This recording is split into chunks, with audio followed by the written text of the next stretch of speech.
the female fake dating playbook, and subtitle, Why Women Hide Their True Selves Around the Men They Date.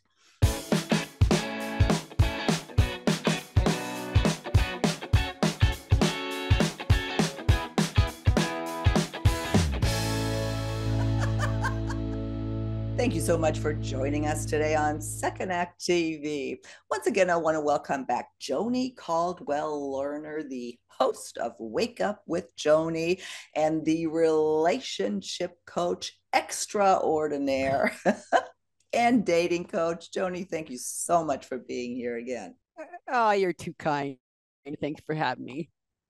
We have, I think, a really fun discussion in store today.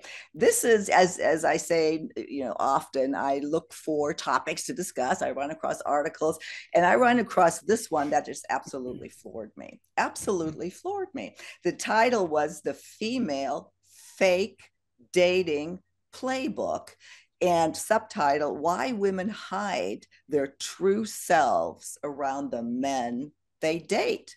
I want to read this. That's a good topic for Second Act TV, but what came out of it is, like I said, it floored me. You read it. Anything you want to say before we get going here? Well, I did notice that it got my hackles up a little bit, and I'm not sure it really explained the why of it, but she talked about, her own experience, which, that's her experience and Yeah. good for her. I hope. But I disagree with a lot of it. So this will be an interesting conversation, and it is a younger point of view. Yes. But I really don't think she speaks for the general population. I'm glad you brought that up. Yeah, she is younger, and this is why it floored me even more, because this is something that you would think somebody older would write. So let's get into it. The suspense is killing everybody, I know. So how do women fake it, and why? And they love to fake it. The first thing she says here is looks. Fakery on dates, how a woman looks, that when we're going on dates, and for some, dating before marriage, and there's some truth to that, but cover ourselves in fake tan, slather on more makeup than necessary, do our hair better, whatever. We want to put our best foot forward. And this is interesting too, that we wear clothes that don't usually represent our style. And she says here, some people may think this is just, everyday stuff, what you do, but that in some cases, transformation is night and day. And she points out here that we have a good reason for this mask that we put on, because if we don't look our best, we won't get a second date. Well, no, I mean, what? Okay, so here's what occurred to me as I was reading it, because I try to stay open-minded about everything. So, and I thought, well, okay, is any of this true? So some of it's probably true in terms of, well, if I'm going on a first date, I am going to blow dry my hair. I'm going to put some makeup on. I'm going to still look like me, and I'm going to look like my profile pictures, for example. But here's what I thought would be a smart thing to do, is to put pictures in the profile that also show me without makeup, like hiking there. So show the different facets of me, because we all have different facets. Do you wake up looking like that? Oh yeah. Oh yeah. No. So do no, I don't. And I mean, I get all that, but why is that? I want to hear from our viewers. I want to hear from men. I want to hear from the women. I don't think it's fake. There's something wrong with putting on makeup and grooming and taking care of yourself, and even if you are hiding, like she was talking about rosacea or something, but that's not fake. We're not trying to fake out men. I don't know what kind of a message that sends. Oh my God, I can't do this. I'm fake. It's just, yeah. I don't even want to dwell on this one. This was so silly. I thought it was, I'm sorry, but I just kind of thought it just, I don't know. I don't get it, especially from a younger woman. Let's go on to number two. This really got me going too.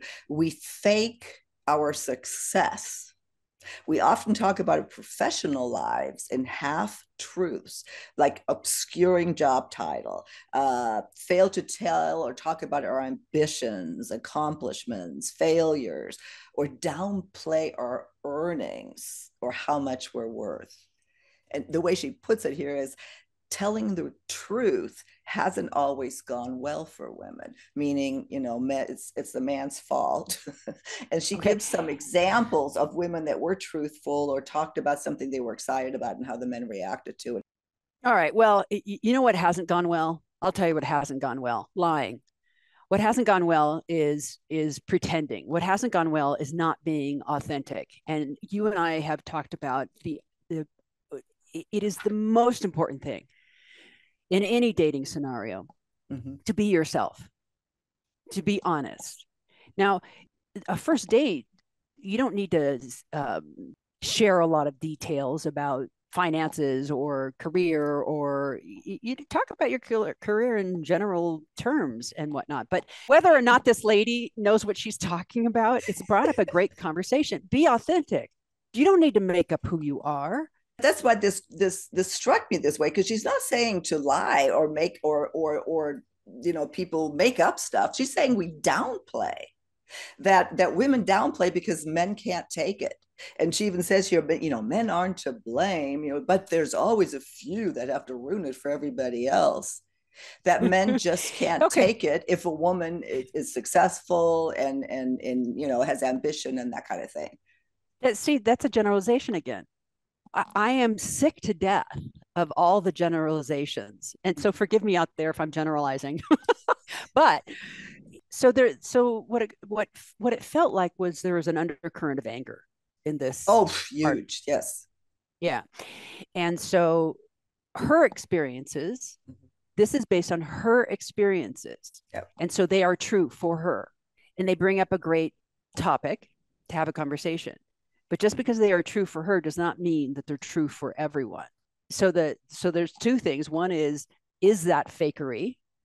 And two is, don't underestimate a good man.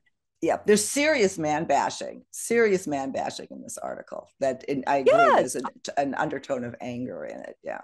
So, fake tan. Well, okay, I may have done a few of those way back in the day when they were really popular. So some men love really made up women, the model type. And some men are intimidated by it, and some men like the natural look. I mean, be you and attract the person for you. Don't try and second guess what anybody wants from you, which is part of what she was saying. Here's another one. We meaning women, fake our interest in men. And again, she talked from her experience that I've been face to face with people I've been lukewarm about, and just didn't just stuck around to be polite. Well, okay, you can be polite and kind, but here these examples again floored me. I've gone on dates with someone I don't like. I laughed at anecdotes I didn't find funny, showed interest in stories I would rather not have heard. Now, kissed a man I didn't like when he kissed me, slept with a man I had no interest in pursuing, and giving my number to someone who didn't, or who I wasn't even interested in or didn't want to pursue. Why the heck would you do that and write about? I mean, I don't get it. This is supposed to represent women.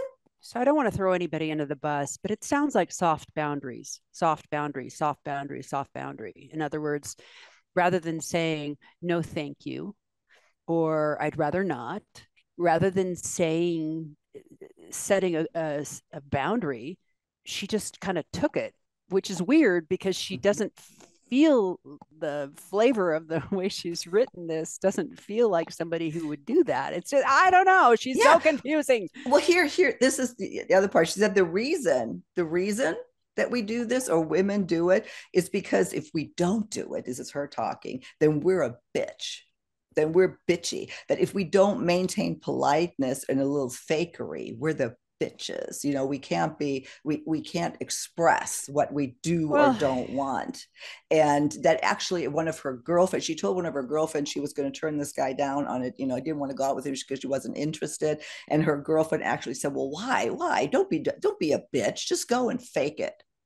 mm-hmm. So, it may be that a person would see that as a person being a bitch. Too bad. Mm-hmm. Okay, bitch.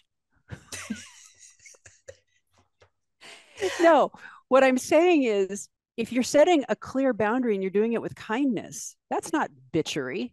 And to have it labeled like that is about the other person. Really, it's Mm-hmm. not about you.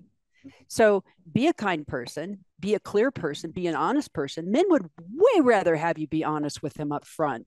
Yeah, there is an underlying truth in here in that, but it's to me it's more in business that if a woman is a, Uh, aggressive or assertive, she's a bitch, where a man is that's a good thing.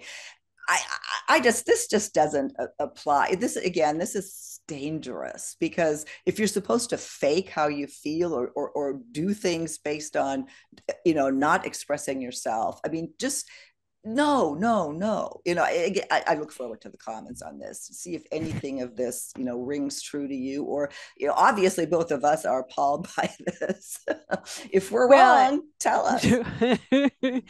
Here's the last one. We fake our dating options. It's funny how she set this up. That I watched The Nanny the other day. Do you remember that sitcom, the rerun, Fran the Nanny? Like she says here, the nanny pushed the stereotype that women of a certain age hate their single status, want to find a rich husband, and struggle with their lack to reproduce or reproduction while being a younger woman.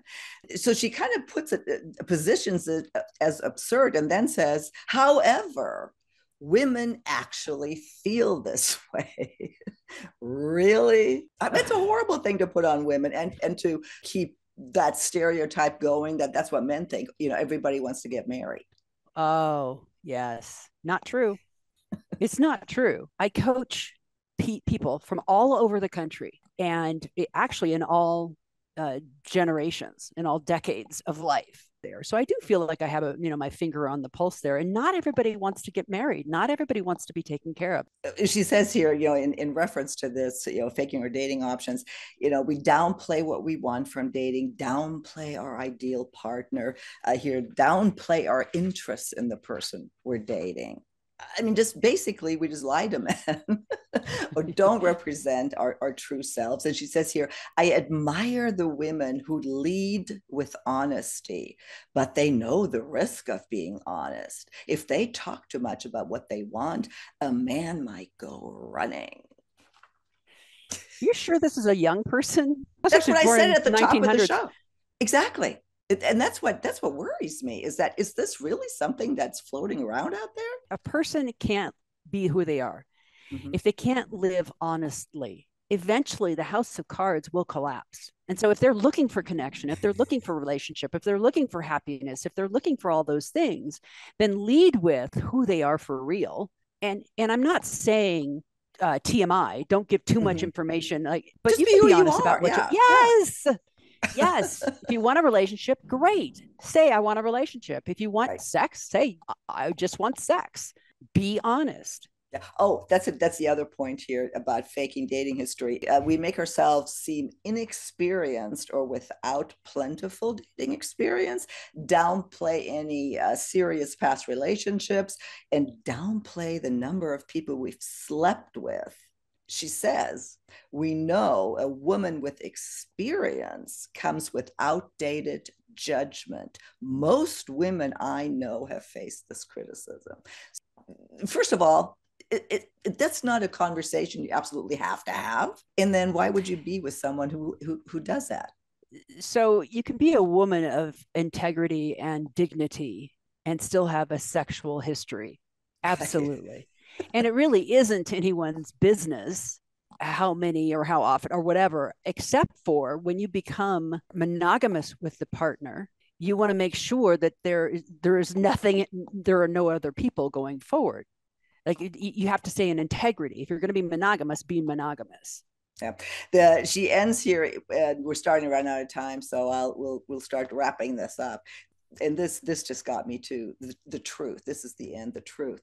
Faking doesn't help women being taken seriously. But for most of us, we're never taken seriously or approached that way anyway. So what's the harm? We're either stereotyped or misunderstood. The truth doesn't feel like it's getting us anywhere. What a horrible, horrible, horrible message. And this, you can easily find this. This is under relationships, what women need to know, blah, blah, blah. This comes up. So, Or men. so what's true is this is her experience. And there's a faction of people out there for whom this is correct. Mm-hmm. I don't want to have anything to do with them. That's not how I live my life. And I have a choice. Everybody has a choice. Everybody gets to choose. I get to choose with whom I interact. I get to choose how I show up in the world. I get to choose where I'm heading. What I don't hear in that article is choice. Right. That's because we have to do, or we do what we think men want. I mean, it's a horrible depiction of actually women and men. And please, if any of this rings true for you, you need to think about why. Joni, I'll let you close out here. Anything else that you want to add on this topic? We all get to choose how we live our lives. And it always comes back to our own values. And my values may be a little different than your values, but they're mine. So how do I show up? I show up courageously in life. I show up wholeheartedly in life. Those are two of my values. So if I show up courageously and wholeheartedly in dating, then I'm in alignment with myself. So then I don't need to overthink what I want to do, where I want to go. I'm in alignment. So anybody out there, you're going to have your own couple of values. Follow those. Figure out what matters. Follow that, find your joy, and be you. Absolutely. Joni, thank you. I knew this would be a fun discussion. I'm interested to see the comments on this. And, we have very diverse comments that are always interesting. So I will link to all of your information as usual to your podcast, Wake Up with Joni, and of course, your website where people could get a hold of you directly if they want to coach with you, if they want to talk with you. Lots of our viewers have already done so. So the link is below in the show notes. And Joni, I can't wait to have you back again on Second Act TV.